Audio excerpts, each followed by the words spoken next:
Welcome to my channel. This is Mariana, your girl. Today I'm making nacho classic in a restaurant, but you can also do this way at home. So I'm going to use 1 pack of nacho and a half. So we are making nacho with cheese. So if you're in the mood and you invite your girlfriend and you want to have a quick snack, I would advise you to try a nacho classic. Me and my husband used to have this on late nights. So you can also bake this at home in your oven.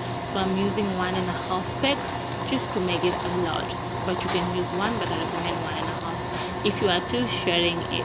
And then if you're at home, use 2 packets of cheese, 2 color of mozzarella, 2 packets of cheese. So I'm going to use full 2 hands because this customer also requested for extra cheese, so that the whole nacho can melt very well and it's crispy. And then I'm going to bake this in a 510 temperature pizza oven. If you're at home, put it on 350 and do that. Bake it for 10 minutes. On this one I bake it for 3 minutes, and that's it. Look how beautiful that cheese has melted. This looks delicious and yummy. And then on the side I'm going to have it with the sour cream. And now I'm going to transfer it onto my plate because here it's very hot. So I'm just going to have it with the sour cream and what is the other sauce again? Salsa.